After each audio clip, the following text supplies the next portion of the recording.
하나님 말씀 요한계시록 읽을까요? 주님과 한편된 사도 요한에게 주님이 주신 복음의 비밀 요한계시록. 제목. 대환란 기간 중 적그리스도와 거짓 선지자 두 짐승. 근데 오전 예배 때 우리가 첫 번째 짐승 적그리스도에 대해서 봤어요, 그지? 두 짐승 중에서 오늘 B, 두 번째 짐승 적그리스도를 영웅으로 만드는 거짓 선지자입니다. 언제나 이 거짓 선지자가 있어야만 적그리스도는 빛을 발하게 돼 있습니다. 누군가를 높여줘야 되거든. 지 혼자서 떠들 수는 없지. 그래서 언제나 적그리스도가 그 일을 하는 데는 거짓 선지자가 항상 분위기를 잡습니다.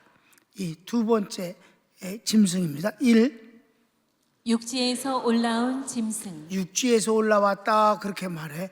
육지에서 올라왔다. 그런 이제 성경 13장 11절 전반절을 보면 뭐라고 그래? 내가 보매 또 다른 짐승이 땅에서 올라오니 새끼양같이 두 뿔이 있고 용처럼 말하더라. 두 번째 짐승이 어디서 올라왔냐? 땅에서, 육지에서 올라왔다. 그건 뭐와 비교돼서? 적그리스도는 바다에서 올라왔다. 이건 육지, 바다가 더 크죠?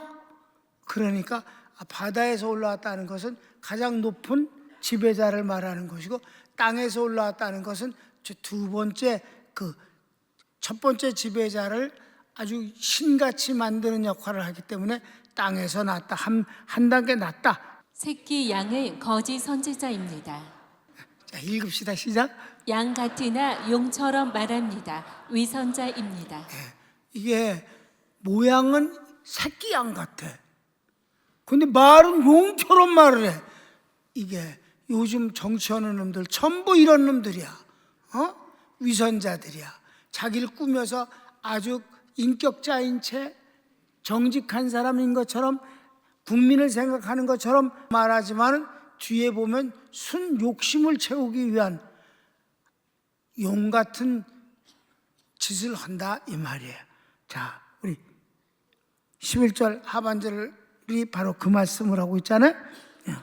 이런 자들이 이 거짓 선지자들은 언제나 있는데 그네들은 아주 사람들을 속이는 재주가 보통이 아니야. 마태복음에도 보면 나옵니다. 마태복음 봅시다. 시작.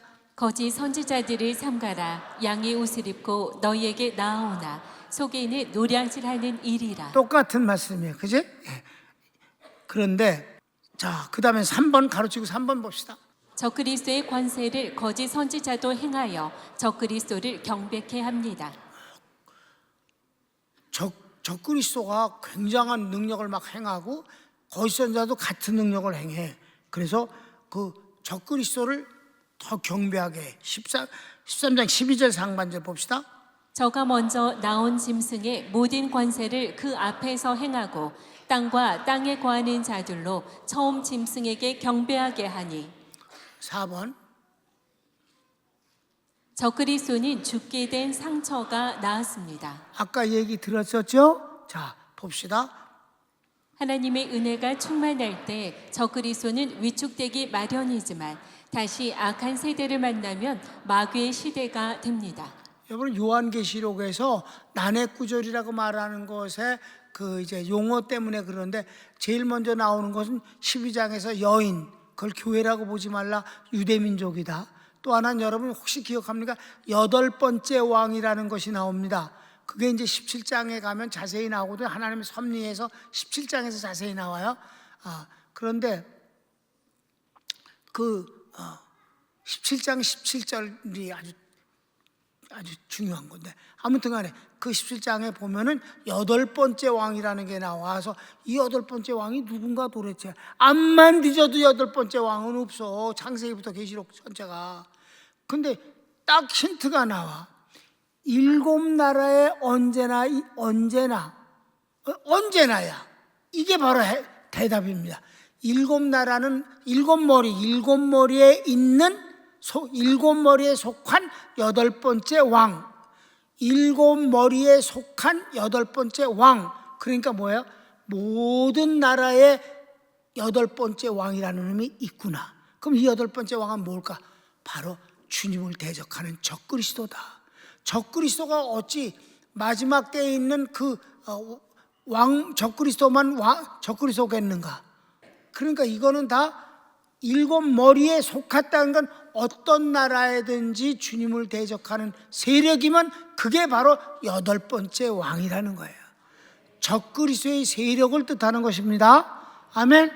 어디에든지 있는 적그리스도 자체를 말하고 그 세력을 말하는데, 그리고 또 이제 머리 아팠다가 나은 거, 그러니까 어떤 분이 그래 뇌진탕에 걸렸을까요? 그 사람이 뭐 전쟁에 나갔다가 칼을 맞았다가 살아났을까요? 죽었다 생각. 아니잖아. 머리라고 그러는 거, 머리는 뭐냐? 사람 머리가 아니라 나라다. 아멘.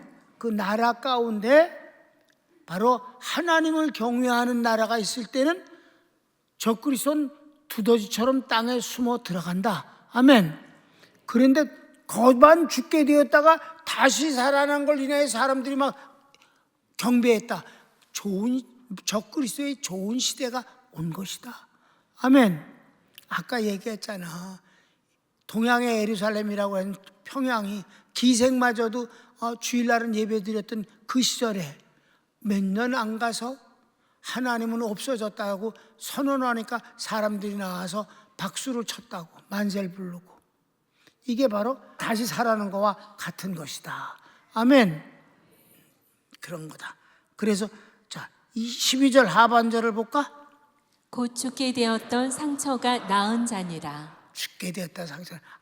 이미 아까 공부했습니다. 그러니까 그래서 내가 아까 누구한테 물어봤어요. 적그리스도가 머리가 심하게 다쳐서 거반 죽게 되었다가 다시 살아났다는 말이 뭔 말이야? 그게 뭐야? 그러니까 조금만 기다리세요. 생각 좀 해요. 왜 조금 기다려? 그 사람은 30분 기다려도 안 나와. 그래서 머리라고 그랬잖아. 머리 눈알 말고 머리가 뭐라고 그랬어? 그러니까 머리가 나라라고 그러셨죠. 그러니까 전에 있었던 5나라, 지금 있는 한 나라, 앞으로 될 한 일곱 머리라 하지. 그 머리가 아팠대잖아. 그럼 뭐겠어? 그러면 그 나라겠군요. 아니 했는데 이렇게 수수께끼 하듯 하면 내가 슬프지. 여러분은 알아야 돼. 알았지? 그러니까 그 가운데 여덟 번째 왕이다. 아멘? 악한 세력이들 말한다. 그러니까 이게 이렇게 자세히 했는데 내년쯤이면 또 이전 목사는 목사님 그게 9번째 아니었는가? 9번째 왕. 그래서 큰 2번 거짓 선지자의 능력. 거짓 선지자의 능력이, 이거는 뭐 웬만한 선지자는 저로 갈아야 어마어마하게 능력을 역사해. 그래서 어떻게 돼? 거짓 선지자도 이적을 행한다. 그럼 우리가 인정해야지. 공부했잖아. 출애굽기 때 따라했잖아. 물론 특징이 한계가 있어. 하나님같이 할 수는 없어. 그래도 속일 만큼은 한다. 잘 알아맞힌단 말이야. 여러분 점쟁이들이 알아맞히니까 돈 주고 가서 하는 거예요. 읽읍시다. 시작. 큰 이적을 행하되 심지어 사람들 앞에서 불이 하늘로부터 땅에 내려오게 하고 짐승 앞에서 받은 바 이적을 행함으로 땅에 거하는 자들을 미혹하며 땅에 거하는 자들에게 이르기를 칼에 상하였다가 살아난 짐승을 위하여 우상을 만들라 하더라.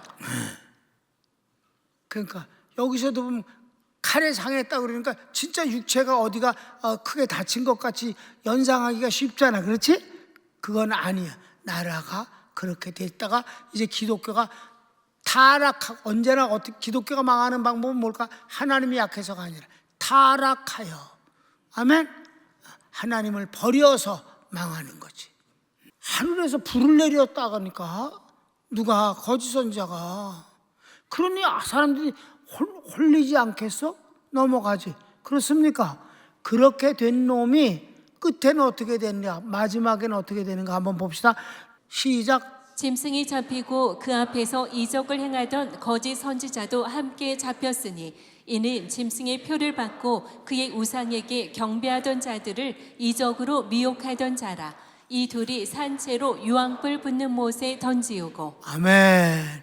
이들이 제일 먼저 지옥에 가는 1번이에요. 1번. 둘이서 제일 먼저 산채로 지옥불에 들어가는 건 거짓 선지자와 적그리스도입니다. 아멘. 그러니까 마지막은 아무리 이적을 행하고 뭐 별짓을 했어도 마지막은 망하는 거예요. 그런데 망하기 전까지가 사람이 아주 나쁘다 이 말이에요. 흉측한 놈들이다. 거기에 우리가 넘어가지 말아야 된다는 것이에요. 큰 3번.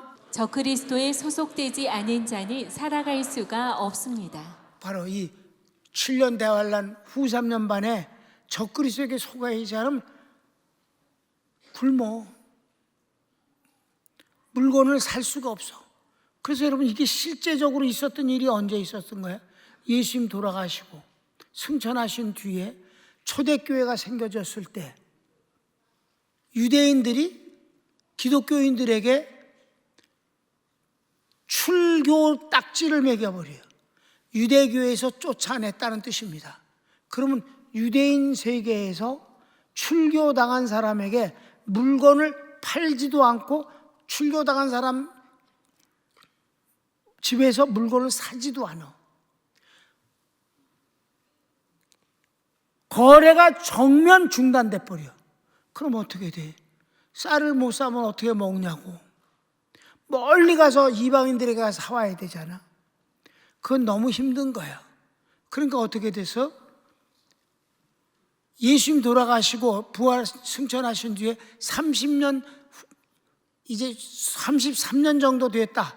그리고 완전히 다 나가버린 때가 62, 3년입니다. 그러니까 사도 바울이 물건을 갖다가 좀 대주고 그래서 겨우겨우 먹다가 사도 바울이 감옥에 들어갈 때부터는 아무도 도와줄 수가 없으니까 싹 빠져나갔다 이 말이에요. 아멘? 그래서 완전히 빠져나간 때가 63, 4년. 다 빠져나갔어. 예수 믿는 사람은 살 수가 없으니까 다 빠져나가는데 그 뒤 5, 6년 지나서 AD 70년에 한 놈도 살지 못하고 몰살당한다. 예루살렘에서. 그게 AD 70년 로마와 전쟁을 할 때인데 전쟁을 해서 하루아침에 망해서 한밤아침에 죽은 게 아니거든. 몇 년을 했거든. 그러니까 기독교인들이 싹 빠져나가면서부터 시작해서 로마와 전쟁을 일으키고 그 로마의 긴 지루하고 지겨운 전쟁 끝은 몰살당했다는 거예요. 하나님이 그렇게 해서 다 피난을 나가게 하심으로 그때부터 그 이름을 디아스포라라 했다 이 말입니다. 흩어진 사람들입니다. 그러니까 여기서도 봐. 그렇게 3년 반 동안 마치 신처럼 행하던 그들이 마지막엔 하나님이 어떻게 해서 제일 먼저 지옥불에 산채로 집어넣었다. 아멘. 그랬다는 거예요. 그래서 이제 그 다음엔 살 수가 없어. 예수 믿는 사람은 그 사회에서 살 수가 없게. 왜냐하면 자 1번 거짓 선지자가 이적을 행하여 우상을 숭배하지 않는 사람을 죽입니다. 성경을 읽읍시다. 저가 권세를 받아 그 짐승의 우상에게 생기를 주어 그 짐승의 우상으로 말하게 하고 또 짐승의 우상에게 경배하지 아니하는 자는 몇이든지 다 죽이게 하더라. 뭐 죽여버리는 거예요. 2번 거짓 선지자가 적그리스도에게 속한 표를 받게 하고 이것을 받지 않는 자는 매매가 불가능합니다. 네, 이렇게 되는 거예요. 표가 없으면 매매를 할 수가 없어. 그런데 그땐 그 뭔가를 거쳐야만 그게 가능해요. 십자가를 밟고 예수님 그림에다 침을 뱉고 이런 짓을 해야 표를 준다 이 말이에요. 그 다음 그 성경 읽을까? 저가 모든 자 곧 작은 자나 큰 자나 부자나 빈궁한 자나 자유한 자나 종들로 그 오른손에나 이마에 표를 받게 하고 누구든지 이 표를 가진 자 외에는 매매를 못하게 하니. 자 시작. 저 그리스도의 이름의 수가 666이니 이는 하나님을 대적하는 인간이 하나님 되려는 숫자입니다. 다 같이 성경 읽읍시다. 이 표는 곧 짐승의 이름이나 그 이름의 수라. 지혜가 여기 있으니 총명 있는 자는 그 짐승의 수를 세어보라. 그 수는 사람의 수니 666이니라. 666이 뭐냐 그랬을 때 이걸 또 웃기는 해석이 있었어요. 이걸 또 컴퓨터래. 컴퓨터가 이제 나왔으니까 이제 끝이, 세상에 종말이 왔대. 그러니까 그렇게 어떤 문명의 이기 같은 걸 갖고 성경에 갖다 붙이면 안 됩니다. 여기서 6이라는 숫자는 인간의 숫자예요. 왜? 7이 하나님과 인간 사이의 숫자예요. 그래서 7교회, 7집사 믿습니까? 그러니까 7이라는 것은 모든 한 주도 7일, 그게 전부 이게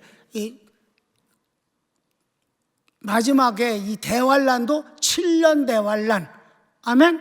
그러니까 7은 하나님과 인간과의 관계에서 이루어지는 일을 7이라고 그래. 그런데 여기 7은 뭐에서 왔어요? 3과 4가 나온 거예요. 3은 하나님 숫자, 4는 인간 숫자예요. 그런데 3과 4를 더하면 7이라서 그런 관계고, 이걸 곱하면 12야. 그 12는 더 확산되어진 세계를 뜻하는 것입니다. 그래서 12지파, 12사도. 아멘? 그렇게 해서 12, 그래서 12로 해서 12를 제곱을 하면 144. 거기에 만수인 동그라미 3개를 곱하면 14만 4천은 하나님의 택한 모든 구원받는 숫자를 뜻하는 것입니다. 그러니까 3과 4가 곱해지고 더해지고 제곱되어지고 이런 것이 하나님과 인간과의 관계인데, 그 7에서 하나가 빠져버린 숫자가 6입니다. 이것은 인간의 숫자인데 666 3번을 말했다는 것은 그 인간이 하나님 노릇을 하는 발칙한 모습이 바로 666입니다. 이해되셨습니까? 그래서 결론을 읽읍시다. 인본주의를 넘어 마귀의 지배 세력입니다. 666이 그것이다 이 말입니다. 그러니까 우리는 어떻게 하고 살아야 되겠어? 오직 하나님과의 관계에서 살아간다. 모든 걸 하나님이 주인이시다. 손을 모읍시다.